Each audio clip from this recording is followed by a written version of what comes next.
Good morning, folks, and I hope you appreciate this little video because this is about my fourth take. That's movie talk. Anyway, yesterday we thawed out our ribs, and last night we put rub on them, and I just wanted to share with you what's in the rub. It looks something like this, and I've been stealing ideas from anybody that would share with me. And so for a rub, last night we put on these ribs. A rub made out of a cup of brown sugar, 2 tablespoons of sea salt no less, 2 tablespoons of garlic powder, 2 tablespoons of onion powder, 1 tablespoon of dry mustard, and a nice big old heaping teaspoon of cayenne. And I have absolutely no idea whether or not this rub is going to work, but I do know one thing. This morning, having sat in the fridge with these ribs last night, they smell powerful. And now what I'm going to do, and you can see where I've hung the ribs on these stainless steel hangers. And I've got pork in the one hand, and over here I've got some beautiful deer. This is mule deer. I've got some beautiful deer ribs. So I just wanted to share with you the rub and how I put them up on my hangers. And now we're headed out to the smokehouse. Hope you find the video tasty. Here we are, folks. We're out at the smokehouse, and I'm just going to bring the ribs inside. And as I mentioned in my smoking bacon video, I've got a little old airtight buried out back, down about 3 or 4 feet, and I piped the smoke up into this little log smokehouse. So let's go inside and have a look.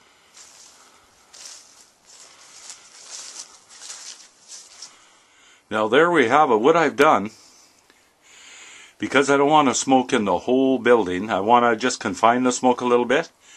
I put an old chimney shell, or an old fridge shell, and I just gutted it out. All it is a little piece of steel, and I put it over the chimney that comes in from the outside. So I thought I've got to confine my smoke a little bit because I want it a little warmer than I usually have. And now it's just about time to hang those ribs. There we are. I've got the pork spare ribs on the left hand side, and over on the right are the deer. And you can see I like hanging ribs. I know a lot of people just lay them flat, and that must be fine too, but I just like hanging these ribs. And like I say, the chimney pipe comes in from the outside, and that's where my smoke is coming from. So I've been trying to get away from electricity and gas and pellets and anything manufactured, and just keep it as simple as I can. There, we've got her fired up a little bit, and basically what I'm going to do, I'm using alder just from the bush here. It grows naturally, kind of a red alder, and it's dry, and what I'm doing is just going to make a bed of coals, and then on top of the coals I'm going to put my shavings. I find that works pretty darn good. So it'll take a few minutes before I have this just kind of burnt down into a nice bed of coals, and then I'll put my shavings on top. And I think today I'm going to use hickory. I'm going to try hickory flavored ribs and see how that turns out. What I like about this little airtight is the control you have, and I'll show you what I mean by that. You've got a nice little damper right there, so later on you can just choke it down and absolutely just pop out a flame and go to a smoke. You've got your lid, more control. Up on top of these little airtights too, they have a little air hole up here, and that works as a damper, and it works dandy.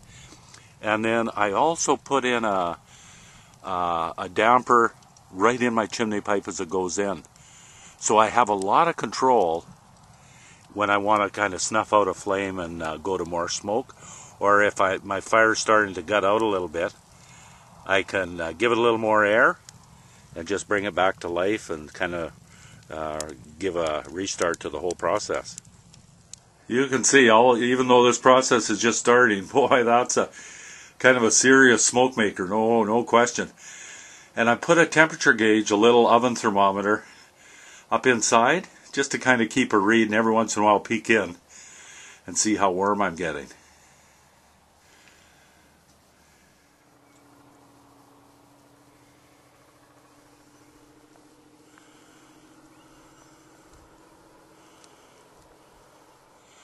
Okay, I've got the smoke coming pretty darn good, and I'm starting to get a bed of coals. So now I'm just going to put some old hickory shavings on top of that fire, but I just wanted to show you what it looks like before I close the lid on that inside smoker. Now you can see the smoke coming out of the building itself. So the smoke is certainly happening. You can appreciate what's happening inside that shell. So why don't we have a look? And as I said before, there's no preservatives of any kind on this little building. It's just natural wood, just some crowel rails that we had cut, and I decided to make a smokehouse instead. Oh, Smoky City! Oh my gosh, that is smoke happening. And in the outer building here, it's cold smoke, that's for sure, and a little more warmer inside. I'm going to go in and check the temperature. Boy, oh, the things I do for a video, eh? Oh boy, appreciate that I'm dying of smoke in here. Anyway, well, I'm having fun. I bought myself one of those little laser temperature guns, and I just shot it, 72, right in the chimney. What did I have in the chimney? 72, 102, 102. I believe the gun just gives not the air temperature, but the temperature of the wall beside the air. So I think that's the best we can do. I'm just watching. I don't want to cook these ribs. I want to get a cold smoke on them, or kind of a warmish cold smoke for a couple of hours, and then we'll take them into the oven or onto the barbecue. Now, what does this tell you about smoking? Time to just kind of just curl up and sit back and get a good magazine and tell yourself that a bad day of smoking is better than a good day of working. Every job's got to have a couple of supervisors, and I guess those are mine.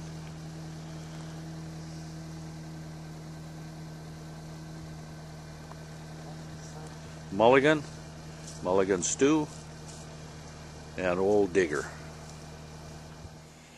Okay, the ribs have been smoking for about 2 hours, and I figured that's a pretty good go. And now I'm going to put them in tin foil and put them in the oven for a couple of hours, and after that I'm just going to pop them onto the grill for probably 10 minutes at a hot heat and just try a little flavor. And as far as seasoning in the oven, I'm just going to mix up a little bit of moisture to put with them, and with some maybe I'll try some barbecue sauce, and some just plain because they've got that beautiful rub. And they've also got that that incredible alder and hickory smoke in them. Okay,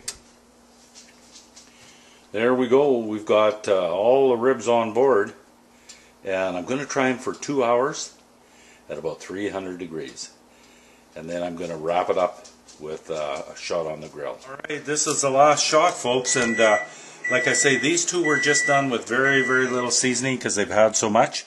And over here I got some Korean barbecue, and over here we did some just regular barbecue sauce. And this is the moment we're all waiting for, where we actually try it.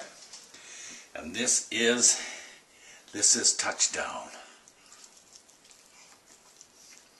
Oh! Oh! OMG! Oh! I hope you enjoyed the show.